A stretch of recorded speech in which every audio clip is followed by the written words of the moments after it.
Biksu cilik ini akan mengambil obat. Tiba-tiba seekor ular berbisa perlahan mendekat. Namun, dia tidak takut untuk meraih tubuh ular itu dan membuangnya. Tetapi ketika tuannya tidak menyadarinya, dia menangkap seekor ikan dan mengikatkan batu padanya. Melihat bahwa ikan itu sulit untuk berenang, dia dengan senang hati tertawa.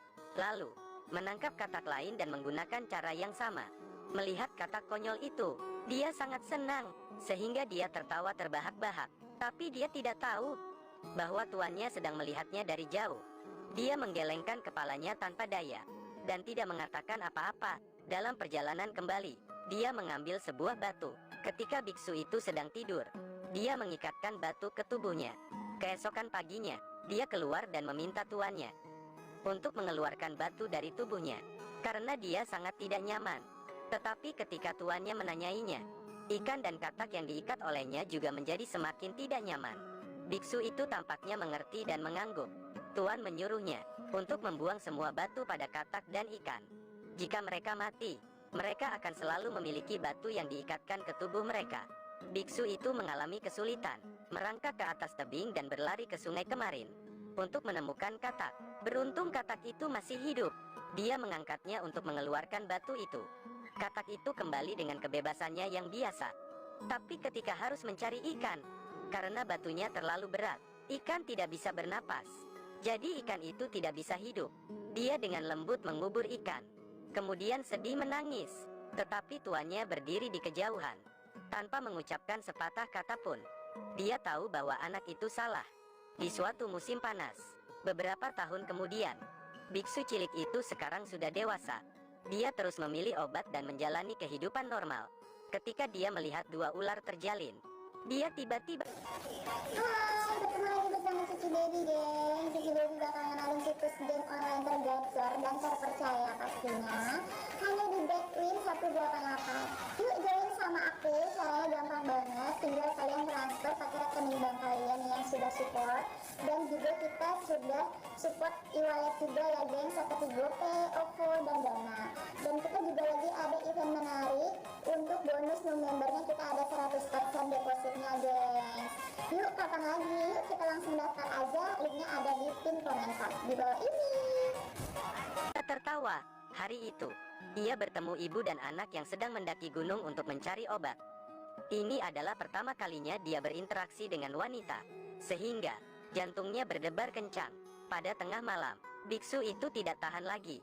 Sesekali dia menoleh untuk mengintip. Gadis itu menderita penyakit aneh. Dia benar-benar tidak berdaya dan pusing. Dia perlu istirahat di sini selama beberapa hari lagi. Jadi ibu harus pulang dulu. Ini adalah sebuah danau besar. Duduk di tengah danau. Tidak ada danau. Tidak ada jalan di sekitarnya. Satu-satunya alat transportasi untuk mereka adalah perahu ini. Ibu tidak ada di sini. Gadis yang merasa kesepian, terkadang duduk tercengang di tepi danau. Biksu itu pergi untuk melindunginya dari hujan. Tetapi, ketika dia duduk di atas patung batu, biksu itu masih akan mengajaknya untuk pergi, dan dengan hati-hati menyeka debu di atasnya. Gadis itu bosan, jadi dia pergi ke aula besar untuk membakar dupa, dan kemudian tertidur. Biksu itu takut dia kedinginan, jadi dia menutupinya dengan selimut. Tapi ini pertama kalinya dia berhubungan dekat dengan seorang gadis. Biksu itu memanfaatkan tidur gadis itu dan memasukkan tangannya ke dalam. Gadis itu terbangun kaget dan mengulurkan tangannya untuk menamparnya. Biksu itu segera berlutut untuk meminta maaf. Gadis itu merasa bahwa dia agak keras, jadi dia mengangkat tangannya untuk menyentuh wajahnya. Pada saat ini tuannya masuk. Dia tidak mengatakan apa-apa lagi dan keluar. Sangat sulit dimengerti. Biksu itu tidak mengatakan apa-apa, hanya mengetuk. Suaranya berkedip-kedip seperti batinnya. Setelah itu, dua orang yang saling mengenal itu lebih baik. Tidak merasa bahwa ada yang dia mengikuti. Biksu itu keluar untuk menangkap ikan. Sosok cantik gadis itu membuat biksu itu sangat terpikat. Dia bahkan merangkak di atas batu. Tapi karena saya sangat suka menontonnya, saya tidak sengaja terpeleset dan jatuh ke air. Tapi dia tidak bangun karena itu. Sebaliknya, dia berani menyentuh wajahnya. Gadis itu mendorongnya ke dalam air. Tetapi biksu itu tidak marah. Biksu itu merawatnya dengan lebih hati-hati. Dia akan membuatkan herbal untuknya. Tetapi karena dia merasa sulit untuk minum, Itu menyakitkan. Sekarang, dia juga mengeluarkan patung batu untuk membersihkannya, sehingga gadis itu bisa duduk di atasnya. Mungkin karena hal-hal kecil itulah yang akhirnya bisa meyakinkan hati gadis itu. Dia akhirnya membantunya memenuhi keinginannya. Keduanya resmi bersama. Penyakit gadis itu juga secara ajaib membaik. Pagi itu biksu itu menemukan bahwa ada sesuatu yang salah. Dia melemparkan ayam jantan itu ke perahu dan menariknya kembali ke tepi. Di atas perahu ada biksu dan seorang gadis. Dia tidak marah, tetapi dengan tenang memindahkan bagian bawah perahu. Air danau meluap untuk membangunkan mereka. Biksu yang duduk di luar terus meminta maaf kepada tuannya. Tetapi dia berkata bahwa dia tidak salah. Ini normal. Gadis itu baik-baik saja. Tuannya menyuruhnya pergi sedikit lebih awal. Tetapi biksu tidak ingin gadis itu terus tinggal di sini. Tuannya berkata bahwa semakin besar rasa posesif, semakin besar rasa menakutkan. Jadi dia mencari kesempatan untuk membawa pergi gadis itu. Tuan, bagaimana Anda bisa memahami ini? Dia hanya bisa memikirkan gadis itu. Ketika tuannya sedang tidur, dia mencuri patung Buddha dan pergi. Suatu hari di musim gugur, bertahun-tahun kemudian, tuannya keluar dari rumah. Dia memakan kue yang baru saja dia beli. Matanya tiba-tiba terkejut. Berita di surat kabar menarik perhatiannya. Seorang pria berusia 30 tahun yang membunuh istrinya dan kemudian melarikan diri adalah sang biksu. Malam itu, dia sepertinya telah menebak sesuatu.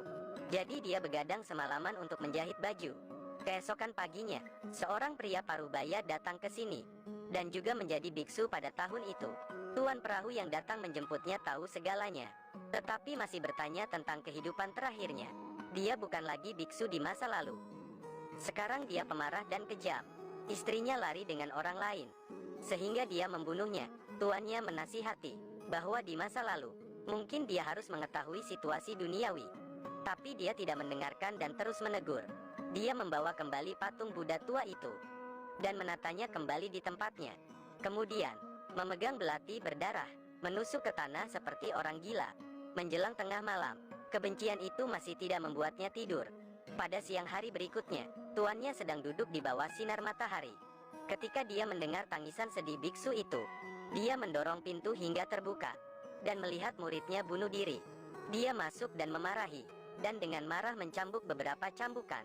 Akhirnya, dia menggantungnya di depan patung Buddha agar dia bisa bertobat dari awal. Ketika tali itu putus oleh lilin, dia dilepaskan. Pada saat yang sama, Master menggunakan bulu untuk membuat pena. Pria itu memegang gunting rambut di atas kepalanya. Saat dia membuka pintu, dia kembali ke penampilan dari beberapa tahun yang lalu. Tuannya menulis banyak kitab suci di tanah. Kemudian, biarkan biksu pergi dan mengukir kata-kata. Setiap kali Anda dapat mengukir satu kata lagi, kemarahan di hati Anda akan sedikit berkurang. Karena dia percaya bahwa prasasti bisa membuatnya lebih tenang. Biksu itu mengikutinya, tapi itu tidak lama. Sebelum polisi tiba di sini untuk menangkap orang, tuannya berperahu membawa orang-orang. Biksu panik, memegang pisau untuk mencegah siapapun mendekat. Tuannya menasihatinya untuk waktu yang lama, dan akhirnya dia tenang dan terus mengukir. Tuannya meminta polisi untuk menunggu biksu itu selesai mengukir, kemudian membawanya pergi, dan mereka setuju. Mereka berdua bosan dengan kotak yang mengambang di air. Dia melepaskan tembakan satu demi satu, tapi itu terlalu buruk. Tuannya merasa sangat tidak enak. Jadi dia mengambil batu itu dan membuangnya. Hingga keesokan paginya, biksu itu akhirnya selesai mengukir. Setelah berlutut untuk mengucapkan selamat tinggal kepada tuannya, dia naik perahu untuk pergi bersama polisi. Tetapi tidak peduli bagaimana dia naik, perahu itu tetap diam. Baru setelah biksu itu menoleh untuk melihat tuannya mengucapkan selamat tinggal, perahu itu perlahan bergerak, melihat bayangan biksu itu pergi. Tuannya itu seperti sedang memikirkan sesuatu. Ketika mereka bertiga keluar dari pintu, pintu otomatis tertutup, dan perahu perlahan kembali ke tepi. Di sore hari, tuannya menulis surat di atas kertas dan melepas jubahnya, muat kayu bakar di atas perahu, lalu buka kancing di bagian bawah perahu. Dia menempelkan mata, hidung, dan mulutnya dengan kata tutup, lalu duduk di atas perahu dan membiarkannya melayang. Lilin di bawah tumpukan kayu perlahan menyala. Sang tuan akhirnya menyelesaikan kematiannya. Pada saat ini, seekor ular berenang dari air ke kuil. Di musim dingin, Bertahun-tahun setelah itu, pintu kuil tiba-tiba terbuka secara otomatis.